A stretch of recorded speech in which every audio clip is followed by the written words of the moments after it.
multiple bounce roll, orchestral roll, press roll, and buzz roll all mean the same thing. In rudimental snare drum music, rolls are assumed to be played as double stroke rolls unless otherwise notated, and usually notated with a Z on the note stem. In orchestral music, rolls are assumed to be played as multiple bounce rolls unless perhaps you're playing a march or they're otherwise notated. You'll never find this rudiment in rudiment competitions, and the reason for playing it from slow to fast isn't necessary to play it the same way, but to work on your buzz durations. Start slow and gradually speed up the hand motion until you get to that optimum speed where you have a nice even buzz roll with little or no pulsation. Now notice I'm going to be playing traditional grip. That's because I can play buzz rolls better traditional grip than I can match grip. That's me. Most people will probably want to play their orchestral rolls match grip. Also, I'm going to be playing off center. The deadest part of any drum head is in the center. That's where the note is. So off center you get a little more ring. It gives you a little more sustain. Even to the edge you get some ring, but then it gets a little nasally. So watch where you play on the head and get the timbre that you want. The best spot to play buzz rolls is off center.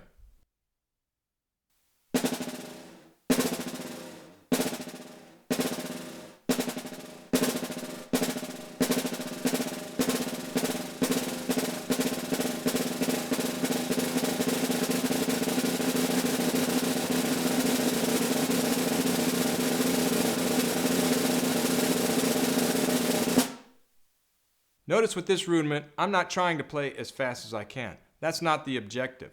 I'm trying to get the best sound out of my buzz rolls as possible. The smoothest sound with little pulsation. And that's going to change depending on the drum you're playing, the sticks you're using, the room you're in, the dynamic you're playing, by a little. So be aware of it and listen for a good sound on your buzz rolls.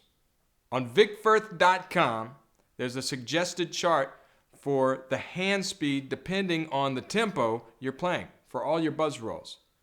Check out that chart, play each one.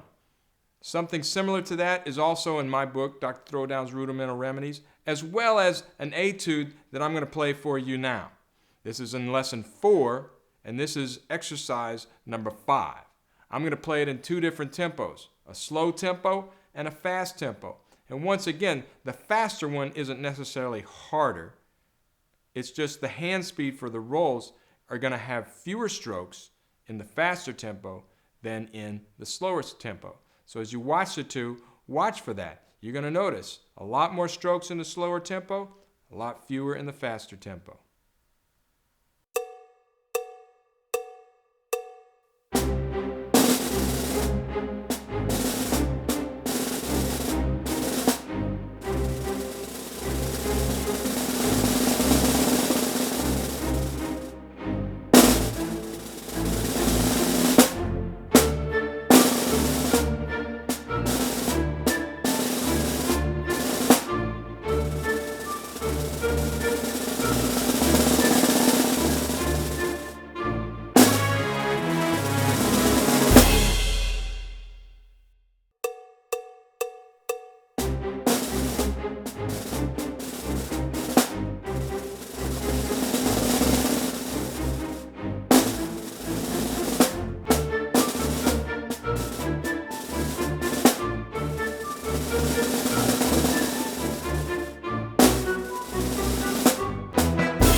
That was just 2 of the tempos on one exercise in my book, Dr. Throwdown's Rudimental Remedies. That was exercise number 5 of lesson 4, multiple bounce rolls. Each lesson, which there's 25 of them, has several exercises and then an etude that kind of ties all the exercises together. Each exercise and etude has a play-along track. Each play-along track is set in 7 different tempos, from tempo del Lerno to ludicrous speed. So go pick up this book. You can get it at your local fine percussion store online, or you can go to my website, johnwooton.com. It's all O's. There's no E in my name. One more practice tip for you. We're spending a lot of time on this rudiment because it's an important rudiment and it's difficult to play well. You should practice this rudiment on a drum. Not always on a practice pad, but on a drum. Different kinds of drums with different drum heads and with different tensions. They're all going to be different. They're going to feel different. All right? And to practice the nuances too on the different parts of the heads with different kinds of sticks. This is all very important. Practice your sound. Get a good quality buzz roll. Look at the play-along tracks on this website, in my book. There's lots of opportunities to practice. And remember, have fun.